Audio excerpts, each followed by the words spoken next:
एक समय की बात है। गोमती नाम की एक गरीब बूढ़ी औरत अपने बेटा बहू के साथ रहती थी। गोमती का बेटा सुरेश नेत्रहीन था। पहले वो मजदूरी करता था, पर एक बिल्डिंग में मजदूरी का काम करते हुए दुर्घटना में उसकी आंखों की रोशनी चली गई।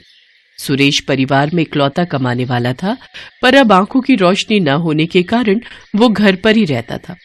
इसी कारण गोमती और उसका परिवार बहुत गरीबी में गुजारा कर रहा था। ये अम्मा कहाँ रह गई? सुबह से बोलकर गई हुई हैं, अब तक नहीं आई। क्या हुआ? क्या गिरा दिया? वो पानी का गिलास रखा था, वहीं गिर गया। दिखता नहीं इन आंखों से, क्या करूं? मेरे कारण तुम्हें और माँ को कितनी परेशानी हो रही होगी। माँ को भी घूम घूम कर काम मांगना पड़ता है। पता नहीं उन्हें आज कोई मजदूरी का काम मिला भी या नहीं। आ गई अम्मा, बहुत देर लगा दी। कहाँ रह गई थी? एक गोदाम में अनाज साफ करने का काम मिला है, 50 रुपए रोज देंगे। मैंने सोचा कुछ तो पैसे आ जाएंगे, इसलिए आज वहीं अनाज साफ कर रही थी। फिर 50 रुपए मिले तो उनसे शाम की सब्जी और तेल ले आई। अम्मा, तुम इस उम्र में अकेले काम करती हो। मैं सचमुच कितना बुरा हूँ जो इस उम्र में अपनी माँ से काम करवा रहा हूँ। अम्मा, तुम मालती को अपने साथ ले जाया करो, थोड़ा तो सहारा मिलेगा। नहीं बेटा, मैं तुझे अकेला नहीं छोड़ सकती। तुझे दिखाई नहीं देता। अगर पीछे से तुझे किसी चीज की जरूरत हो तो कम से कम मालती तेरे साथ रहेगी, तो मुझे चिंता नहीं होगी। गोमती अब रोजाना ही अनाज के गोदाम में काम के लिए जाती और शाम के समय 50 रुपए लेकर घर लौटती। एक सुबह जब गोमती काम पर पहुंची तो मालिक की पत्नी भी वहां मौजूद थी। सुमित्रा, गोमती बहन आ गई हैं। कल वसंत पंचमी की पूजा के लिए जो भी मंदिर की साफ सफाई करवानी है वो करवा लो, गोमती बहन कर देंगी। मालकिन, आप बता दो कैसे सफाई करनी है, मैं कर दूंगी। वो सामने मंदिर बना हुआ है, अच्छे से साफ सफाई करके माता सरस्वती की मूर्ति को सजा देना। और उसके बाद कल पीले चावल का प्रसाद भी बनेगा, उसके लिए बोरी में से चावल भी निकाल कर साफ कर देना। गोमती बहुत मेहनत से माता सरस्वती के मंदिर को सजाती है। पीले पुष्प माता सरस्वती के आसपास सुशोभित हो रहे थे। माता सरस्वती का मंदिर बहुत सुंदर लग रहा था। गोमती बहन, तुमने तो मंदिर बहुत सुंदर सजाया है। माता सरस्वती की मूर्ति बहुत प्यारी लग रही है। एक काम करना, कल तुम जल्दी आ जाना, फिर प्रसाद बनाने में तुम मेरी मदद भी कर देना। गोमती बहन, चिंता मत करो, मैं तुम्हें 50 रुपए और दे दूंगा। अब कल तुम बसंत पंचमी की पूजा में हाथ बटाओ। ठीक है मालिक, मैं आ जाऊंगी। अच्छा मालकिन, चलती हूँ। गोमती घर चली जाती है और घर जाकर अपनी बहू को वसंत पंचमी की पूजा के बारे में बताती है। अम्मा, फिर तो कल हम पेट भर के पीले चावल का प्रसाद खाएंगे। तुम ज्यादा ले आना, मुझे पीले मीठे चावल बहुत पसंद है। हाँ बहू, ले आऊंगी। मालिक मालकिन बहुत अच्छे हैं, वो मना नहीं करेंगे। अगले दिन गोमती काम पर पहुंचती है। मालकिन की तबीयत ठीक नहीं थी। गोमती बहन, मेरी तबीयत ठीक नहीं है। आज सुबह से ही ब्लड प्रेशर बढ़ा हुआ है। डॉक्टर ने आराम करने के लिए कहा है। मैंने तो सोचा था कि मैं तुम्हारे साथ मिलकर पीले चावल का प्रसाद बनाऊंगी, पर मेरी तो उठने की बिल्कुल भी हिम्मत नहीं हो रही। अब तुम्हें अकेले ही प्रसाद बनाना पड़ेगा। कोई बात नहीं मालकिन, आप आराम करो, मैं प्रसाद बना लूंगी। गोमती बहन, तुम अकेले इतना प्रसाद कैसे बना पाओगी? तुम कहो तो मैं किसी और को भी तुम्हारी मदद के लिए लगा देता हूँ। नहीं नहीं मालिक, मैं कर लूंगी, आप चिंता मत करो। गोमती भले ही बड़ी उम्र की महिला थी, पर वो बहुत मेहनती थी। वो कभी भी काम से नहीं थकती थी। उसकी उम्र भले ही 60 बरस की थी, पर उसमें बहुत साहस था। गोमती मन ही मन माँ सरस्वती का नाम लेकर प्रसाद बनाती रही। माँ सरस्वती, आपके आशीर्वाद से प्रसाद अच्छा बन जाए, बस इसी कामना से ये मैं मीठे चावल का प्रसाद बना रही हूँ। जय माँ सरस्वती, जय माँ सरस्वती। गोमती की सच्चे हृदय से की जा रही प्रार्थना माँ सरस्वती के कानों तक पहुँचती है। नारायण नारायण। गोमती पर अपनी कृपा दृष्टि कीजिए माते। गोमती इस उम्र में भी गरीबी और दुख के दिन व्यतीत कर रही है, फिर भी उसके चेहरे पर कितनी शांति है। वो आपका नाम लेकर मीठे चावल का प्रसाद बना रही है। वो जानती है कि उसके घर के हालात कैसे हैं, फिर भी वो अपने दुख को मन में दबाए पूरी श्रद्धा से अपना कार्य कर रही है। तुम उचित कह रहे हो पुत्र, मैं भी कब से यही देख रही हूँ। पर गोमती की परीक्षा लिए बिना मैं उसके दुखों को कैसे दूर कर सकती हूँ? इसके लिए मुझे उसके पास जाना होगा। माते, मीठे पीले चावल खाने का तो मेरा भी बहुत मन है। ठीक है पुत्र, तो तुम भी मेरे साथ पृथ्वी लोक पर चलो। और आज वसंत पंचमी के शुभ अवसर पर मीठे पीले चावल का आनंद लो। माता सरस्वती एक साधारण औरत का रूप ले लेती है और नारद मुनि एक बालक के रूप में आ जाते हैं। बसंत पंचमी की पूजा के बाद गोमती मीठे चावल का प्रसाद लेकर घर पहुंचती है। गोमती अपने बेटा बहू के साथ प्रसाद खाने के लिए बैठ जाती है। तभी देवी सरस्वती और नारद मुनि वहां पहुंचते हैं। बहुत जोरों की भूख लगी है, मेरा बेटा और मैं बहुत दिनों से भूखे हैं, कुछ खाने को दे दो। अम्मा अभी तो खाने ही बैठे हैं, अभी ये मांगने के लिए आ गए। नहीं नहीं, मना कर देती हूँ, थोड़े से तो चावल हैं, हम क्या खाएंगे। नहीं नहीं बहू, आज बसंत पंचमी का दिन है और हमारे पास तो पीले चावल का प्रसाद है। ऐसे द्वार पर आए किसी भूखे को खाली हाथ लौटाना अच्छी बात नहीं है। एक काम करो, तुम और सुरेश चावल खा लो, मैं थोड़े से इन्हें दे देती हूँ। अम्मा मैं भी थोड़े से ही खाऊंगा, तुम मेरे हिस्से के भी दे दो। बहू देखती है कि गोमती और सुरेश ने अपने अपने हिस्से में से थोड़े थोड़े चावल उन्हें देने के लिए निकाल दिए हैं, तो वो भी अपने हिस्से में से थोड़े से चावल निकाल देती है। अम्मा अब तुम दोनों निकाल रहे हो तो भला मैं पूरे चावल कैसे खा सकती हूँ, थोड़े से चावल मेरे में से भी निकाल लो। गोमती एक प्लेट में पीले चावल निकालकर औरत और बालक को दे देती है। साक्षात माता सरस्वती और नारद मुनि चावल का प्रसाद खाकर मन ही मन मुस्कुरा रहे थे। तुम तीनों ने अपने अपने हिस्से के चावल हमें खिलाकर हमारी भूख शांत कर दी। गोमती, मैं तो तुम्हारी परीक्षा लेने आई थी, तुम सचमुच बहुत दयालु हो। इतना कहते ही माता सरस्वती और नारद मुनि अपने रूप में आ जाते हैं। उन्हें अपने सामने देखकर गोमती और उसकी बहू हाथ जोड़कर खड़े हो जाते हैं। माँ, मुझे भी अपने दर्शनों का सौभाग्य दो, मैं भी अपनी आँखों से आपके दर्शन करना चाहता हूँ। माता सरस्वती अपना एक हाथ उठाती हैं, तो उस हाथ में से रोशनी निकलकर सुरेश की आंखों पर पड़ती है और सुरेश की आंखें ठीक हो जाती हैं। उसे दिखाई देने लगता है। अम्मा अम्मा, मेरी आंखों की रोशनी लौट आई, मैं देख सकता हूँ। माता सरस्वती आपकी जय हो, जय हो माँ। जय माँ सरस्वती। माँ, आपके दर्शन करके मैं धन्य हो गई, मेरा जीवन सफल हो गया। तुमने मुझे सच्चे हृदय से याद किया था गोमती, और जो भी भक्त सच्चे हृदय से निस्वार्थ भावना से मुझे याद करते हैं, उन भक्तों पर मेरी कृपा सदैव बनी रहती है। अब तुम्हारे गरीबी के दिन दूर हो जाएंगे, तुम्हारे घर सुख समृद्धि का वास होगा। इतना कहकर देवी सरस्वती और नारद मुनि अंतर्ध्यान हो गए। सुरेश की आंखों की रोशनी लौट आई थी। अब गोमती ने मजदूरी करना छोड़ दिया। मालिक और मालकिन को जब ये बात पता चली तो वो भी गोमती के लिए बहुत प्रसन्न होते हैं। गोमती के अच्छे स्वभाव को देखकर मालिक सुरेश को अपने पास ही काम पर रख लेता है। माँ सरस्वती की कृपा से गोमती के परिवार में खुशियां लौट आती हैं।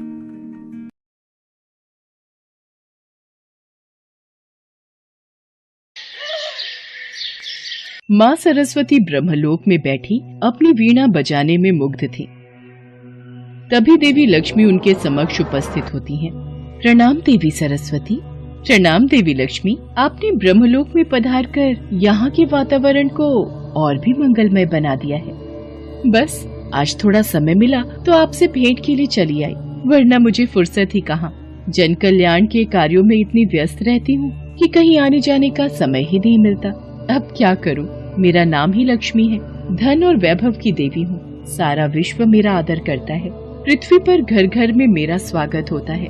जहाँ जहाँ मैं जाती हूँ सुख संपत्ति वैभव अपने आप वहाँ पहुँच जाते हैं। ये सत्य है देवी लक्ष्मी कि आप सुख संपत्ति और वैभव की देवी हैं। यह भी सत्य है कि घर घर में आपका स्वागत है। किंतु क्या देवी सरस्वती? किंतु आप कहीं टिकती नहीं, आप में बिल्कुल भी स्थिरता नहीं है। इसीलिए तो संसार आपको चंचला कहता है और आप एक क्षण में रूठ जाती हैं और एक क्षण में मान जाती हैं। आज आप यहाँ हैं तो कल वहाँ। किंतु मैं ऐसी नहीं हूँ, मैं तो ज्ञान और विद्या की देवी हूँ। मैं एक बार जिस मंदिर में प्रवेश कर जाती हूँ वहाँ पर सदा के लिए स्थापित हो जाती हूँ। किंतु मेरे बिना किसी को भी जीवन का सुख प्राप्त नहीं होता। मैं धन हूँ देवी सरस्वती, और निर्धनता सबसे बड़ा अभिशाप है। धन तो मैं भी हूँ देवी लक्ष्मी, पर अंतर सिर्फ इतना है, आपके द्वारा दिया गया धन सिर्फ तन के लिए होता है और मेरे द्वारा दिया गया धन मन के लिए है। आपके द्वारा दिया गया धन कोई भी चुरा सकता है या फिर छीन सकता है, पर मेरे द्वारा दिया गया धन ना तो चुरा सकता है ना ही कोई छीन सकता है। और सबसे बड़ी बात तो ये है, मेरा दिया हुआ धन जितना भी बांटिए उतना ही बढ़ता है। देवी सरस्वती, आप जानती हैं राजा को राजा क्यों कहते हैं? क्योंकि उसके पास मैं हूँ। आप भूल रही हैं देवी लक्ष्मी, ताज मुकुट का तब तक कोई अर्थ नहीं जब तक उसके पीछे राज तिलक का आधार ना हो, बल ना हो, संस्कार ना हो। राज तिलक के पीछे शक्ति होती है मंत्र की, विद्या की, ज्ञान की। और सच तो ये है देवी लक्ष्मी, जिसके पास मेरी दी हुई बुद्धि की शक्ति ना हो उसके पास आपका दिया हुआ धन भी नहीं रह सकता। देवी सरस्वती, आप अपने मीठे मीठे वचनों के मायाजाल में ना जाने क्या कुछ बोल रही हैं। शायद आप नहीं जानती देवी लक्ष्मी, मीठी वाणी वातावरण में रस घोल देती है। शब्द जब मंत्र बन जाता है तो उसमें दिव्यता आ जाती है। वाणी का जब दिव्यता से मेल होता है तब वह कंठ की शोभा बढ़ जाती है और पूरा संसार उन मीठे वचनों को सुनने के लिए प्रेरित हो जाता है। पर सच तो यह है देवी सरस्वती, मेरे आने से उदास वातावरण भी रंगमय हो जाता है। मेरा आगमन रोते हुए को हंसा देता है। और ये बात तो आपने अवश्य सुनी होगी कि भूखे पेट तो भजन भी नहीं होता। देवी सरस्वती, अब तो आपको मानना ही होगा कि मैं श्रेष्ठ हूँ। देवी लक्ष्मी, ज्ञान और धन में यदि कोई श्रेष्ठ है तो वह है ज्ञान, क्योंकि ज्ञानी व्यक्ति की पूजा तो राजा भी करते हैं, अतः श्रेष्ठ मैं हूँ। देवी सरस्वती, हम इस विवाद में ना पड़कर कि हम दोनों में से कौन श्रेष्ठ है, हम इस बात का फैसला भगवान विष्णु पर छोड़ते हैं कि हम दोनों में कौन श्रेष्ठ है। मुझे स्वीकार है देवी लक्ष्मी। ठीक है देवी सरस्वती, तो चलिए। देवी सरस्वती और देवी लक्ष्मी, इन दोनों में कौन श्रेष्ठ है, इस बात का फैसला सुनने के लिए वो दोनों भगवान विष्णु के पास पहुँची। देवी गंगा भगवान विष्णु के समक्ष पहले से ही उपस्थित थीं। देवी लक्ष्मी भगवान विष्णु के समक्ष बैठ जाती हैं, पर वो देवी सरस्वती को बैठने के लिए नहीं कहती हैं। इस पर देवी सरस्वती देवी लक्ष्मी से कहती हैं, हे देवी लक्ष्मी, आप मुझे स्वयं यहाँ लेकर आई हैं, पर आपने मुझे आसन ग्रहण करने के लिए नहीं कहा। क्या विष्णु लोक में अतिथियों का सत्कार इसी प्रकार किया जाता है? क्षमा कीजिए देवी सरस्वती, देवी लक्ष्मी तो भगवान विष्णु के हृदय में निवास करती हैं और मुझे अपने चरणों में रहने का अधिकार स्वयं भगवान विष्णु ने ही दिया है। और रही आपकी बात, आपके लिए तो सदैव ही यहाँ पर स्थान की कमी रहती है। यह समस्या मेरी नहीं, आप ही की है। मैं आपकी अतिथि हूँ, इसलिए आपको अपने स्थान पर मुझे बिठाना चाहिए। देवी सरस्वती, मैं तो अपना स्थान छोड़ने की कदापि सोच भी नहीं सकती, और मैं अपना स्थान छोड़कर भला कहाँ जाऊंगी? तो देवी लक्ष्मी, आप मुझे यहाँ लाई ही क्यों? अब तो यह बात मुझे स्वयं भगवान विष्णु से पूछनी पड़ेगी कि यहाँ मेरा स्थान कहाँ है। किंतु इस समय यह संभव नहीं है देवी सरस्वती। श्री हरि इस समय योग निद्रा में है।